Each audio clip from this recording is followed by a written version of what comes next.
She's Madam Meeta, a wonderful lady here, rare amongst us. She is an architect by profession, a gold medalist. But over and above that, what she is doing is she's helping people with her counseling of all ages. Let us hear from Meeta herself, the things which she is contributing to the society at large. Over to Meeta. Hello, my name is Meeta Bagwe. I practice as an art-based therapist and I am also a theatre artist. I perform in English experimental theatre. And essentially today I would like to talk about my profession. A little about myself. I live in Andheri and qualified to be an architect. I took a very long break from profession, from career, and for 15 years I was a homemaker. I brought my children up, I looked after my home, I learned how to be a woman in those 15 years. And then I went through an existential crisis जो होता है ना कि किया क्या मैंने, घर ही तो संभाला है, बच्चे ही तो पाले हैं, किया क्या मैंने. So वो existential crisis ने it made me think a lot about myself. I went within, I took help. Ma'am ये आप जो बोल रहे हैं मुझे ऐसा लगता है कि मुझे मेरे आपके जैसे और मेरे जैसे बहुत लोग ये सोचते होंगे कि अरे घर ही तो संभाले. तो उस वक्त की जो मीता थी, उस मीता को ये ज़रूर लगता कि मैंने किया क्या. आज ये लगता है कि बहुत कुछ किया, बहुत कुछ सीखा. मतलब ज़िंदगी की हर एज अ वुमन ज़िंदगी की हर पड़ाव में हम ग्रो होते हैं, हम डेवलप होते हैं और हर पड़ाव बहुत ज़रूरी होता है. And we as women, I think we are blessed. We are powerful enough that we have so many different phases in our life. After a child, we gain puberty, we start getting our periods. तो वो एक दूसरा पड़ाव होता है. फिर हम पढ़ाई करते, वो एक अलग पड़ाव होता है. Then you get married and you assume the duties, responsibilities, whatever. सबका definition अलग है. What duties and responsibilities as a woman are. तो वो एक अलग फेज है जिंदगी का. एज अ मदर एक और फेज हो जाता है. As a daughter in law, मतलब इतने सारे रोल्स होते हैं हमारे हर एक वुमन की जिंदगी में. फिर एक पड़ाव के बाद आता है a perimenopausal phase, which I think बहुत ही खौफ आजकल सोशल मीडिया में उसके बारे में काफ़ी कुछ चर्चा हो रही है उसके बारे में. और for me it is just yes, it is difficult. I won't say it's not difficult, but not something which you can't take care of. And the most beautiful thing as a perimenopausal woman myself I have noticed is that जिंदगी में मतलब इतने साल जो जो चीज़ें ऐसे दबा के रखी है, जो जो चीज़ें एक्सप्रेस नहीं की है, all that emotional turmoil that you go through is about all that.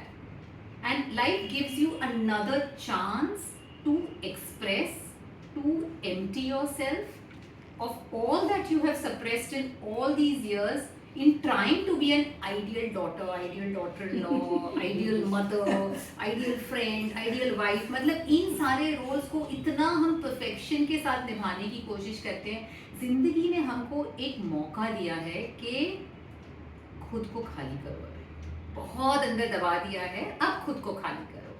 So this is what for me this perimenopausal phase is, and where I have learned to nurture myself, to look after myself. And one thing I am extremely confident about is इसके बाद जो phase start आएगा, that is going to be the best of my life.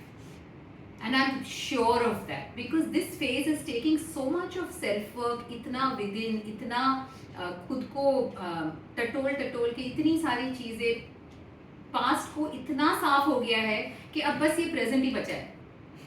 There is nothing, and present में there is nothing wrong with the present. Like you know, whatever stress, anxiety, जो भी whatever we go through, यहाँ तो कोई past के grudges है, यहाँ तो कोई पास्ट की कहानी है, और या तो फिर फ्यूचर का कोई anxiety, stress है कि आगे क्या होगा. Present moment, there is nothing wrong with this present moment. True. So whatever I have left behind, I am happy to leave behind, and not a single day of my life I feel कोई लौटा दे मेरे बीते हुए दिन. No, I am a happy 53-year-old and I'm proud of my age and I'm proud of the way life has shaped up for me with all its challenges. आज मैं जब मेरी ग्रैटिट्यूड जर्नल लिखती हूँ, मैं सबसे पहले शुक्र लिखती हूँ अपने चैलेंजेस के लिए, because without those challenges, without that rock bottom phase और phases in my life, I wouldn't be what I am today. मैं जो आज करती हूँ, जो मेरे काम करती हूँ, जो भी मैं करती हूँ, what ever little I am able to show up for people in my life is only because I have gone through all those things and I can empathize with them. I don't think I can ever tell a person कि इसमें गुस्सा होने वाली क्या बात है, इसमें रोने वाली क्या बात है. No, some experience जो मेरे लिए बहुत ही मामूली है, but अगले पे उसका impact बहुत अलग हुआ है, because उनके life experiences अलग है, उनका background अलग है. So that empathy which I have built in myself is, I find it one of the most beautiful qualities which all of us can work upon and all of us can build. Nita जी, आप अपना जो काम कर रहे हो उसके ऊपर थोड़ा लाइट डालें. What is that type of work? I heard it. So I practice as an art based therapist, psychotherapist. उसका मतलब ये है कि हम आर्ट इंटरवेंशंस के माध्यम से हम थेरेपी कंडक्ट करते हैं. अब आर्ट क्या होता है? सब कुछ आर्ट है. अगर हमने एक नॉर्मल पर्सन को बोला आर्ट, तो उनको हमेशा, जब जैसे मेरे कॉन्वर्सेशंस होते हैं, तो उनको हमेशा ऐसा लगता है art is colours, painting, artist. No, art is, that is one very small part of therapy, that is visual art. Okay. Now dance is an art, any form of body movement is an art, any form of speaking. हम जब बात करते हैं, हम किस तरह से बात करते हैं, कितनी क्लैरिटी से बात करते हैं, how we put the words, how the words are formed into a sentence, that is an art. When we write a story, that is an art. When I'm telling a story, that is an art. So each one of us is an artist. Like Vanashri just said, narrated the story, the way she narrated it. Now that same story can be narrated in a very victim state, and the same story can be narrated in a very empowered way. The way she narrated it, I think all of us had goosebumps over here. Why? Because जिस तरह से उन्होंने narrate किया, that is art. Ma'am, जिस तरह से आप इस वक्त बात कर रहे हैं वो भी एक आर्ट है. हर मतलब art is everything. Everywhere. The way we do these little things in life, the way you may be organizing your papers, the way you may be Yes, ma'am. putting together your research work. So हर एक का art express करने का तरीका अलग होता है, but everybody is creative. Art is there in each of our life. Music है, melody है, द वे वी वॉक. अगर उसमें एक रिदम नहीं है, आर्ट इज अबाउट रिदम. अगर हमारी वॉक में रिदम नहीं है, हम लोग ट्रिप होते रहेंगे, बैलेंस नहीं रहेगा. वो रिदम है, उसकी वजह से we are not stumbling, fumbling, we don't need a stick. Because there is a rhythm, there is a particular way in which, so very unconsciously, we are practicing rhythm in every moment of our life. There is the bigger art, there is a rhythm in seasons, there is a rhythm in day and night. एक set rhythm है, और वो कितना अलग, मतलब कितने अलग तरीके से आप ये सारी चीजें कभी सोची भी नहीं हमने कि this is also art. So exactly, so and one of the most हम एक इन्फिनिट में हम सब जी रहे हैं. मतलब एक, अगर हम सुबह उठ के या दिन में एक, जैसे डाइट के लिए अलार्म लगाते हैं, या ये इतना conscious, if you just remember one thing, that we are walking on mother earth and that is infinite.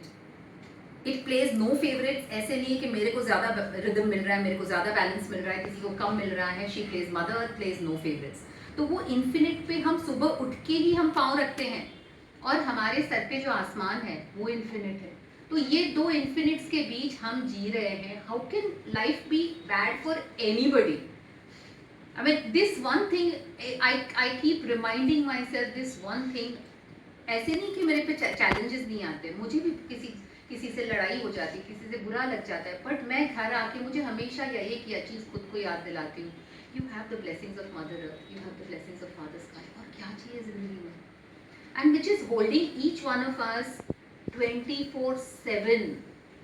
So my first thought when I wake up in the morning, मैं जब पाँव नीचे रखती हूँ, सबसे पहले मैं धरती माँ के चरण स्पर्श करती हूँ कि thank you for giving me this stable space, for giving me this grounding. नहीं तो हम कोई नहीं, मतलब हम वी वुड भी गिरते पड़ते थकते सब हो गए. एंड नो फेवरेट, सबके लिए इक्वल है.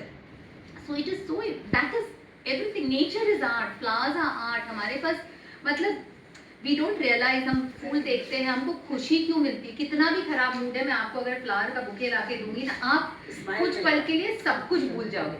That is the beauty of art. Nature is art. And इतना उसको हम हम उसको थेरेप्यूटिक लैंग्वेज में बोलते हैं एंकरिंग. कि एक डिफिकल्ट सिचुएशन में अगर हमारे पास एक चीज which can change our mood is becomes our anchor, और वो डिफिकल्ट सिचुएशन डाइल्यूट हो जाती है. That is what nature does, and that's again art. Nature is canvas, God's canvas in itself. So हर चीज एक आर्ट है. मतलब ऐसे मैं कुछ भी नहीं बोल सकती हूँ जिसमें आर्ट नहीं है. मैम ऐसे एक सेइंग है, मैंने बहुत सालों पहले पढ़ी थी. Trees are contorted, twisted and turned, and still they are the most beautiful things, living beings. वो कितने भी टेढ़े मेढ़े हो, कैसे भी हो, पर फिर भी कितने सुंदर दिखते हैं.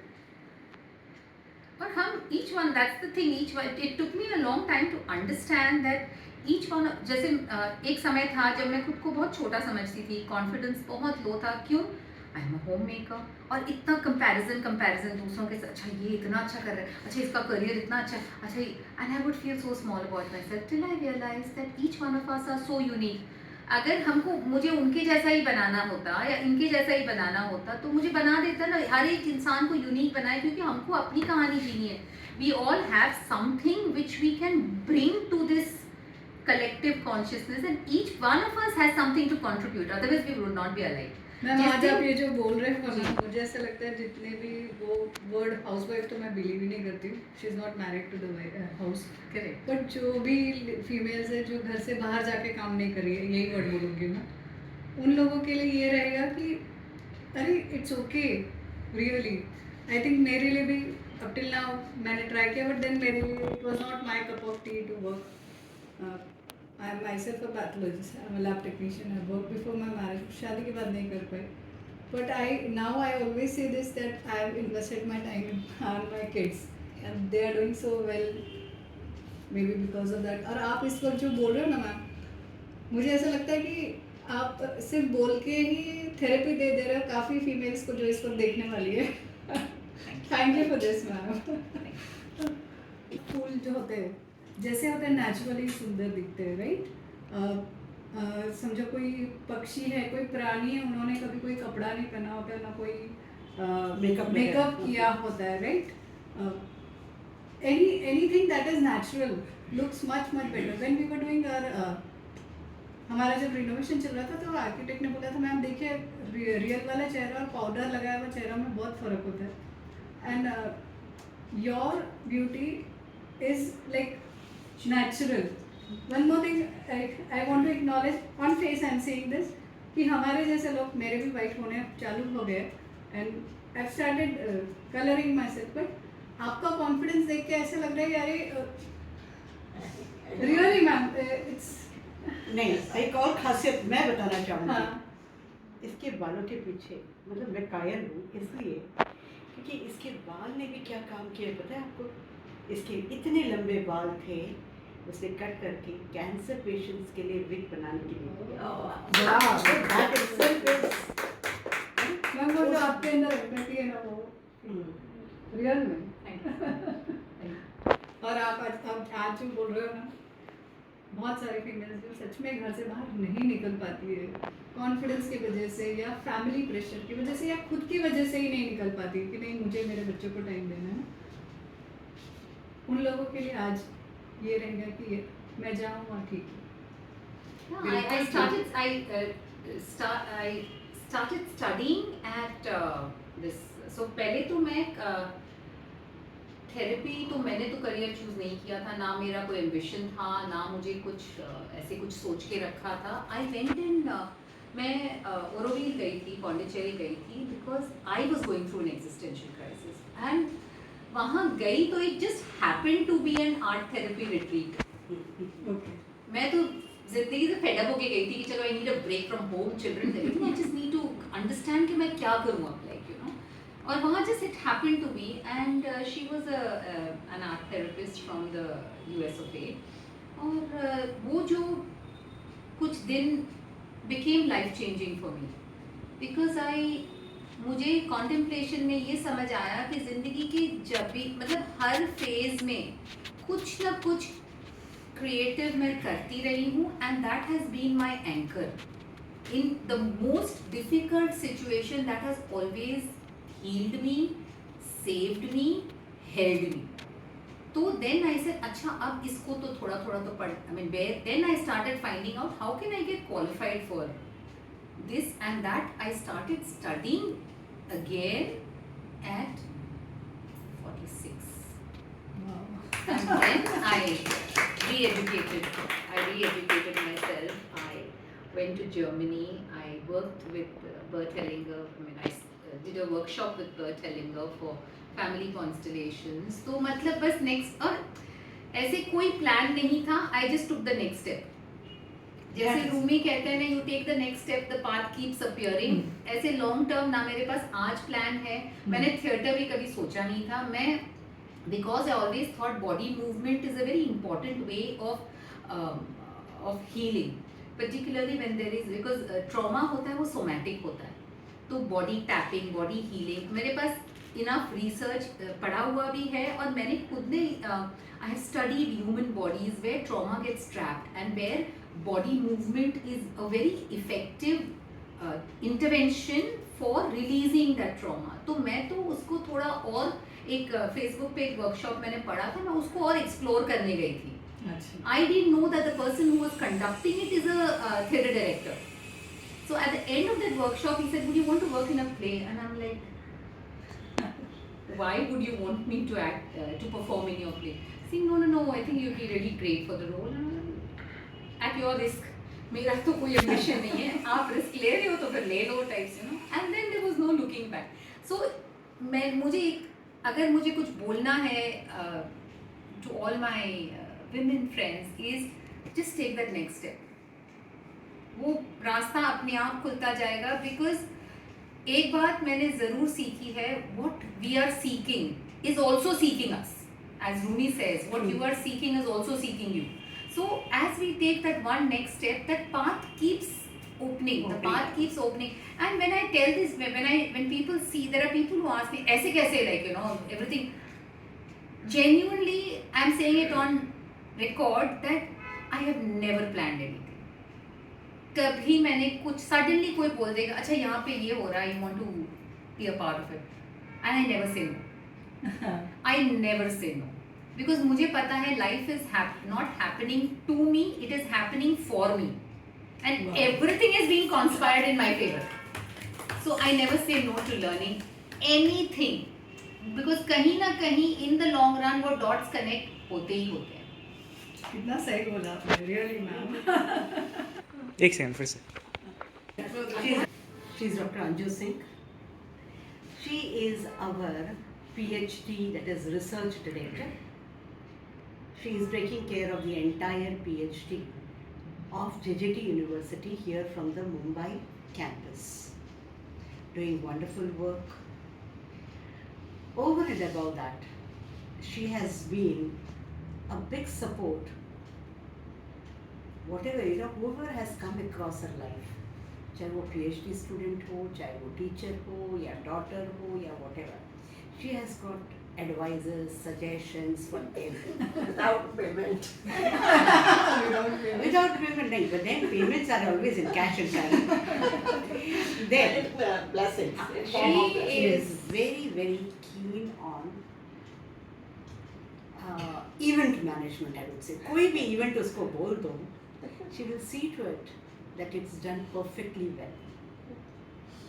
That is Anju Singh. She will talk to you more about. Welcome ma'am. Ma'am ने बोला है सब के अंदर ही सीखा है. मैं Anju Singh, Dean of Languages in JJT University, and I joined as a coordinator in 2010, 10th March. Just after 8th March, Women Empowerment करके मैं यहाँ आई हूँ और तब से मैं यहाँ हूँ. और actually I was not having this skill event management and administrative.